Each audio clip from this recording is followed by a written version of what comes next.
Cinta itu buta. Di dalam syair Imam Abdullah bin Alwi al-Haddad, fasyaribul hamri yafhu ba'da sakratuhu.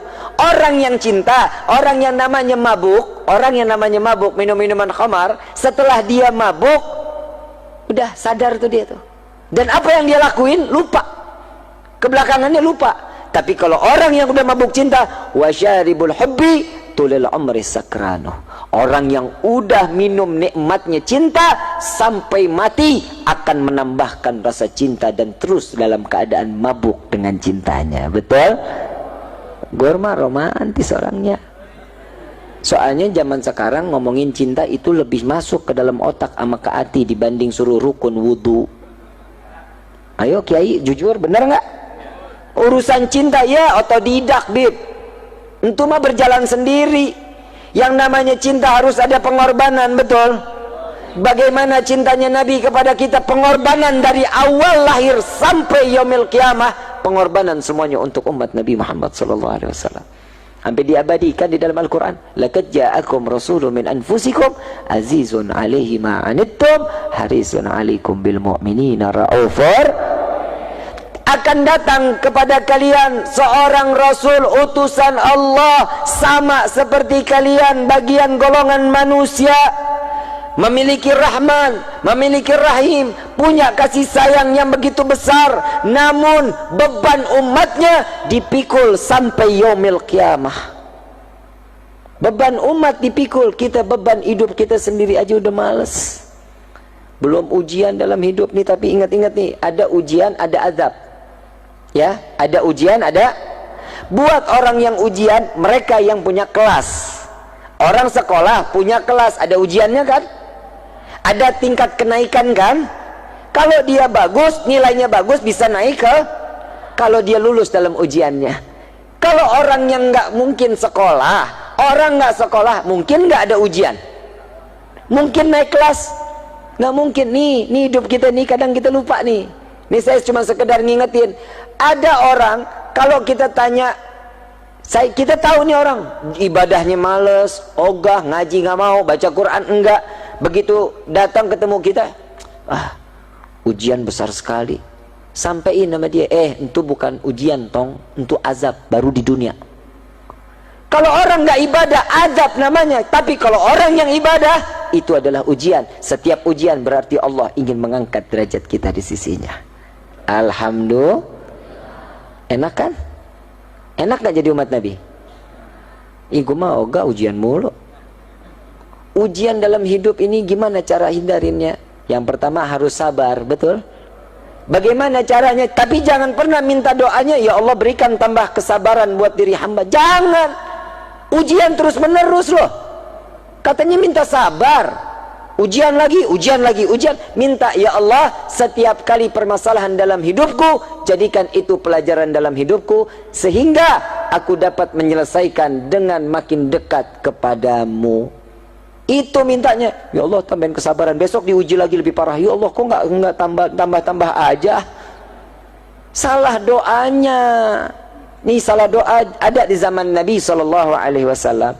Saat itu ada sahabat Nabi SAW, beliau 3 bulan Nabi nggak ketemu sama beliau. Setiap taklim ada, setiap duduk taklim ada. Ditanya, kemana fulan? Badannya kekor, bagus, nggak kayak gue, kecil, kurus, hidup lagi. Senang amat lo tawanya. Tapi nggak apa-apa, gue punya kelebihan, hidung gue mancung, ganteng. Hadirin al-hadirat rahimakumullah. Saat dimana Allah subhanahu wa ta'ala telah menunjukkan kemuliaan Nabi Muhammad SAW. Nabi ini nerima beban kita dari mulai lahir. Di dalam Rawi Ad-Diba dijelaskan Nabi SAW saat terlahir ke dunia. Syekh Abdurrahman Ad-Diba menukil dari satu firman atau hadis qudsi, ya Jibril nadi fi sahril mahlukat min ahlil ardi was sama' bittahani wal bisyarah fa inna an-nurul maqsun wa sirrul maknun awjad qablah al-wujudil asya' wa ibda'il ardi was sama'. Nih Allah subhanahu wa ta'ala mengatakan, wahai Jibril, beritahu penghuni langit dan bumi, Cahaya yang selama ini aku jaga dan tersimpan, di malam ini akan aku keluarkan di atas bumiku. Dan sedangkan aku, kata Allah, aku akan menghias langit dan bumi dengan gemerlapan cahaya yang begitu indah. Jadi yang ngerayain maulid duluan siapa? Siapa yang ngerayain? Terus ada yang bilang, jadi buat apa sih ngerayain maulid? Ngaji lo di pohon bambu. Makanya ngaji. Di dalam Al-Quran ada sejarah. Di dalam Al-Quran ada sejarah apa enggak? Berarti sejarah dengan kita membaca Al-Quran sama enggak tingkatannya? Kita tahu Fir'aun, Al-Quran. Kita tahu Nabi Ibrahim yang ngebangun Ka'bah,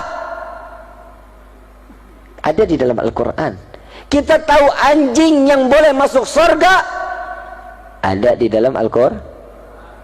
Kita tahu mana yang halal, kita tahu mana yang haram, zakat wajib, salat 5 waktu wajib, haji jika mampu diberikan kewajiban, semuanya dari Quran.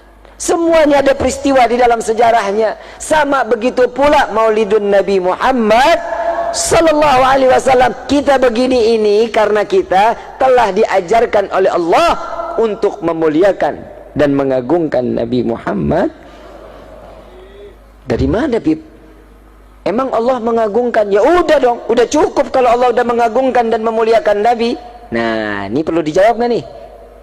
Perlu dijawab?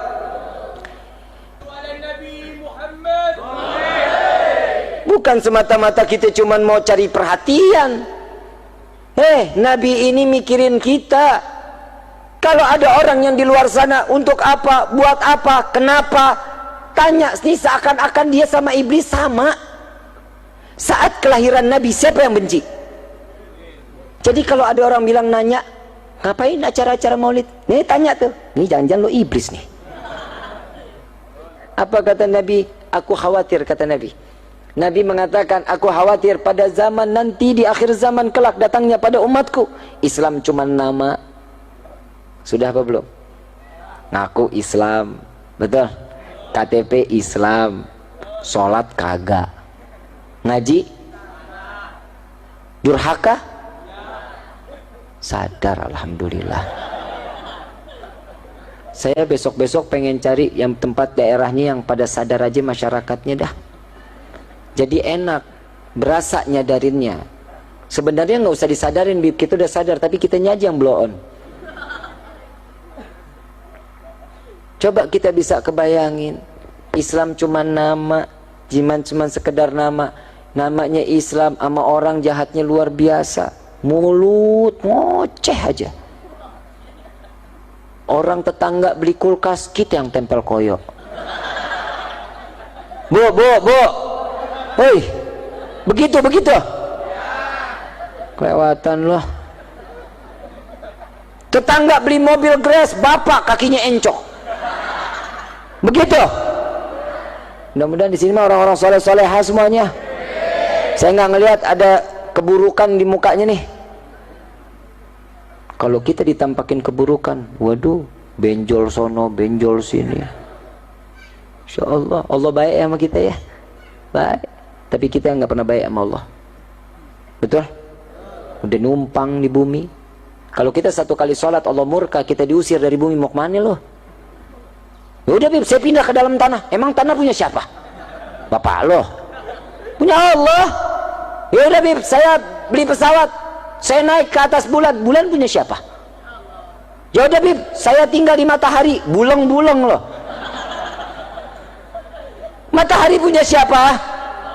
Ya udah, Bib, saya tinggal di neraka. Neraka punya siapa? Kalau Allah sudah turunkan murka kepada setiap hamba, selesai hidup loh. Jangan main-main. Untuk masalah sholat nggak ada kata tawar menawar. Untuk sholat wajib, hukumnya wajib, nggak bisa jadi haram, nggak bisa jadi mubah, nggak bisa jadi sunnah. 1 tambah 1 sama dengan, bisa jadi 3. Kenapa? Ya sudah hukumnya, Bib. Begitupun Al-Quran, begitupun sholat kita, nggak bisa kita rubah. Kalau yang udah namanya sudah ketentuan Allah, ini maktub, nggak bisa dirubah, udah nggak bisa.